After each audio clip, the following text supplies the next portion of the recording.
भारतीय न्यूज, सीधा, सटीक और निष्पक्ष। नमस्कार, मैं हूं आकांक्षा और आप देख रहे हैं भारतीय न्यूज। सबसे पहले नजर डालते हैं अब तक की सुर्खियों पे। अमित शाह बोले हर अग्निवीर को पेंशन वाली नौकरी देंगे। कांग्रेस सरकार में डीलर दलाल नियुक्त पत्र देते थे। बीजेपी ने दामाद का नामो निशान मिटाया। डीयू छात्र संघ चुनाव के लिए रिजल्ट पर हाई कोर्ट की रोक। कॉलेजों से पोस्टर हटाने पर नतीजे आएंगे। 4 पदों के लिए वोटिंग आज। हरियाणा चुनाव को लेकर केंद्रीय गृह मंत्री अमित शाह ने आज शुक्रवार को रेवाड़ी में रैली की। इसमें शाह ने कहा कि सेना में भर्ती होने वाले हर अग्निवीर को पेंशन वाली नौकरी देंगे। कांग्रेस वाले सेना का सम्मान नहीं करते। कांग्रेस ने सेना अध्यक्ष को गुंडा कहा था। शाह ने कहा हरियाणा में कांग्रेस सरकार में डीलर दलाल नियुक्त पत्र देते थे, लेकिन बीजेपी में डाकिया देकर आता है। भाजपा सरकार ने डीलर दामाद का नामो निशान मिटा दिया है। शाह ने राहुल गांधी को चुनौती दी, वह कांग्रेस शासित राज्यों एमएसपी लागू करके दिखाएं। शाह ने दोहराया कि हरियाणा में कांग्रेस की रैली में पाकिस्तान के नारे लगे। तो उधर जगन मोहन रेड्डी कल यानी 28 सितंबर को तिरुपति के भगवान वेंकटेश्वर मंदिर में विशेष अनुष्ठान करने वाले हैं। इससे पहले पुलिस ने शुक्रवार को वाईएसआर कांग्रेस के कई नेताओं और कार्यकर्ताओं को पुलिस अधिनियम की धारा 30 का उल्लंघन करने का नोटिस जारी किया है। एक अधिकारी के मुताबिक पुलिस पूर्व मुख्यमंत्री को तिरुमला जाने से पहले रेनीगुंटा एयरपोर्ट पर उतरने के बाद नोटिस भी जारी कर सकती है। इसमें यह मांग की जाएगी कि वे भीड़ न जुटाएं। इधर आंध्र प्रदेश सरकार की बनाई हुई 9 सदस्यों वाली एसआईटी ने तिरुपति के प्रसादम में एनिमल फैट पाए जाने के मामले की जांच शुरू कर दी है। तो दिल्ली यूनिवर्सिटी स्टूडेंट यूनियन के चुनाव के रिजल्ट जारी करने से दिल्ली हाईकोर्ट ने रोक लगा दी है। डीयू के कॉलेज में हाल ही में हुई चुनावी हिंसा को लेकर हाईकोर्ट में याचिका लगाई गई है। इसमें कहा गया था कि चुनाव के दौरान पब्लिक प्रॉपर्टी को नुकसान पहुंचाया जाता है। इस पर सुनवाई करते हुए जस्टिस मनमोहन ने कहा रिजल्ट तब तक घोषित न किए जाए जब तक यूनिवर्सिटी कोर्ट को संतुष्ट नहीं कर देती कि कॉलेज से सभी पोस्टर, होर्डिंग्स, प्ले कार्ड को हटा दिया गया है।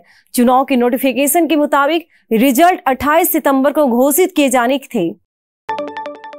तो बेंगलुरु के वैलीकावल इलाके में बसपाई गार्डन के पास 3 मंजिला मकान के 1 बेडरूम अपार्टमेंट में 20 सितंबर को महालक्ष्मी की लाश मिली थी। उसके शव के 59 टुकड़े फ्रीज में रखे गए थे। महालक्ष्मी वहां अकेली रहती थी। तो उधर इस मामले में आरोपी मुक्ति रंजन राय का सुसाइड नोट भी सामने आया है। उसके शव के पास से डायरी मिली थी। इसमें उसने लिखा, उसने शादी के लिए राजी होने पर मेरे साथ कई बार मारपीट की थी। मैं उसके टॉर्चर से तंग आ चुका था, इसलिए उसे मार डाला। महालक्ष्मी और मुक्ति रंजन रिलेशनशिप में थे। दोनों एक मॉल में काम करते थे। मुक्ति रंजन ने 25 सितंबर को उड़ीसा के भद्रक जिले में अपने गांव के पास सुसाइड कर लिया था। उसका शव एक पेड़ पर लटकता मिला। पास से इसकी बाइक और एक डायरी भी मिली थी। अब नजर डालते हैं अंतर्राष्ट्रीय खबरों पर। चीन की एक परमाणु पनडुब्बी वुहान के पास बुचांग शिपयार्ड में डूब गई है। न्यूज एजेंसी रॉयटर्स ने सैटेलाइट के हवाले से इसकी जानकारी दी। डूबने वाली पनडुब्बी झाओ क्लास की थी और परमाणु ऊर्जा से चलती थी। घटना मई या जून में हुई थी, लेकिन इसकी जानकारी अब सामने आई है। अमेरिका के कई अधिकारियों ने भी पनडुब्बी के डूबने का दावा किया है। हालांकि चीन ने अब तक इस मामले की पुष्टि नहीं की है।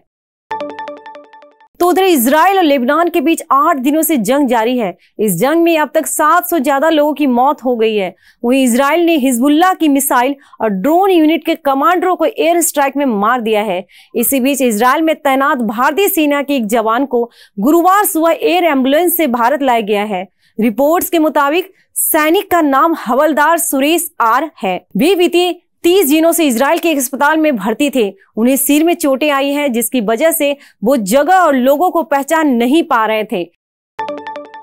इजराइल ने गुरुवार 26 सितंबर को दक्षिणी लेबनान पर एयर स्ट्राइक की। इस एयर स्ट्राइक में हिजबुल्लाह की ड्रोन यूनिट के कमांडर मोहम्मद सरूर की मौत हो गई है। इजरायली अधिकारियों ने सरूर की मौत की पुष्टि की है। दूसरी तरफ इजरायल ने लेबनान में जंग रोकने से इनकार कर दिया है। इजरायली प्रधानमंत्री के कार्यालय ने गुरुवार 26 सितंबर को सोशल मीडिया पर इसकी जानकारी दी है। इसमें कहा गया है कि सीज फायर की रिपोर्ट्स गलत है। सीज फायर पर नेतन्याहू के इनकार के बाद व्हाइट हाउस ने कहा कि उन्होंने सीज फायर प्रस्ताव की घोषणा से पहले इजराइल के साथ बातचीत भी की थी, तब उन्होंने इसके लिए सहमति जताई थी। अब खबरें व्यापार जगत से। सेंसेक्स ने आज यानी 27 सितंबर को 85,978 और निफ्टी ने 26,277 का रिकॉर्ड स्तर छुआ है। ये लगातार 8वां दिन है जब बाजार ऑल टाइम हाई पर पहुंचा है। अभी सेंसेक्स 200 अंक से ज्यादा की गिरावट के साथ 85,630 के स्तर पर कारोबार कर रहा है। निफ्टी में भी 20 अंक की गिरावट है, ये 26,190 के स्तर पर कारोबार कर रहा है। INSE के IT इंडेक्स में सबसे ज्यादा 0.99% की तेजी है। ऑटो में मामूली तेजी है।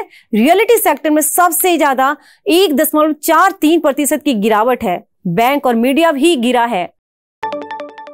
तो उधर KRN heat exchanger and refrigeration limited initial public offer यानी IPO के लिए बोली लगाने का आज आखिरी दिन है। 2 दिन में ये IPO टोटल 58.55 गुना सब्सक्राइब हुआ है। रिटेल कैटेगरी में यह इश्यू 56.14 गुना, क्वालिफाइड इंस्टीट्यूशनल वायर्स में 3.16 गुना और नॉन इंस्टीट्यूशनल इन्वेस्टर्स कैटेगरी में 136.22 गुना सब्सक्राइबर हुआ है। उधर डिफ्यूजन इंजीनियर्स लिमिटेड के इनिशियल पब्लिक ऑफर यानी IPO के लिए बोली लगाने का आज दूसरा दिन है।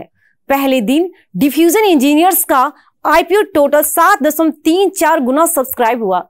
रिटेल कैटेगरी में ये इशू 11.58 गुना, क्वालिफाइड इंस्टीट्यूशनल वायर्स में 3 गुना और नॉन इंस्टीट्यूशनल इन्वेस्टर कैटेगरी में 6.85 गुना सब्सक्राइब हुआ। तो अब खबरें खेल जगत से। भारत और बांग्लादेश के बीच टेस्ट सीरीज का दूसरा मुकाबला कानपुर के ग्रीन पार्क स्टेडियम में खेला गया है। टीम इंडिया ने टॉस जीतकर गेंदबाजी चुनी है। शुक्रवार को आज पहला दिन था। लंच तक बांग्लादेश ने पहली पारी में 2 विकेट पर 74 रन बनाए। मोमिनुल हक 17 और कप्तान नजमुल हसन शांतो 28 रन पर नाबाद है। शादमान इस्लाम 24 और जाकिर हसन 0 पर आउट हुए। दोनों को आकाशदीप ने पवेलियन भेजा। उन्होंने शादमान को LBW किया, जबकि जाकिर को यशस्वी जायसवाल के हाथों कैच कराया गया है। मैदान गीला होने की वजह से टॉस में देरी हुई है, क्योंकि कानपुर में गुरुवार रात को बारिश हुई है। तो भारत और बांग्लादेश टेस्ट मैच को लेकर क्रिकेट प्रेमियों गजब का उत्साह है। पूरा स्टेडियम दर्शकों से भरा हुआ है। फैंस भारत माता की जय और वंदे मातरम के नारे लगा रहे हैं। प्लेइंग 11 में लोकल बॉय कुलदीप को जगह नहीं मिली है। इधर विश्व हिंदू परिषद ने मैच के विरोध में प्रदर्शन शुरू कर दिया है। स्टेडियम की तरफ से नारेबाजी करते हुए प्रदर्शनकारियों बढ़ रहे थे, लेकिन पुलिस ने उन्हें 2 किलोमीटर पहले ही रोक दिया। तो उधर श्रीलंका और न्यूजीलैंड के बीच गोल में खेले जा रहे दूसरा मुकाबले के दूसरे दिन लंच तक श्रीलंका ने 5 विकेट खोकर 402 रन बना लिए। कामिंडू मेंडिस ने 93 रन बनाकर नाबाद है। शुक्रवार को टीम ने पहले दिन के स्कोर 306-3 से आगे खेलना शुरू किया। अनुभवी एंजलो मैथ्यूज 88 रन बनाकर आउट हुए हैं। उनके बाद बल्लेबाजी करने आए कप्तान धनंजय डी सिल्वा ने 44 रन की पारी खेली है। न्यूजीलैंड के लिए ग्लेन फिलिप्स ने सबसे ज्यादा 3 विकेट लिए। वेस्ट इंडीज के दिग्गज allrounder Dwayne Bravo IPL franchise Kolkata Knight Riders के मेंटर बन गए हैं। वे KKR में गौतम गंभीर की जगह लेंगे। ब्रावो ने गुरुवार रात क्रिकेट के सभी फॉर्मेट से रिटायरमेंट का ऐलान किया था। इसके महज 11 घंटे बाद उन्होंने KKR के मेंटर की जिम्मेदारी संभाल ली। उन्होंने इंस्टा पोस्ट में लिखा, मेरा दिमाग खेलना चाहता है लेकिन शरीर साथ नहीं दे रहा। मैं खुद को ऐसी स्थिति में नहीं डालना चाहता कि अपने साथियों, फैंस और टीम को निराश करूं, इसलिए भारी मन से संन्यास का ऐलान करता हूं। फिलहाल के लिए बस इतना ही। अन्य सभी बड़ी खबरों के लिए देखते रहें भारती न्यूज, और भारती न्यूज को लाइक, शेयर और सब्सक्राइब करना ना भूलें। धन्यवाद।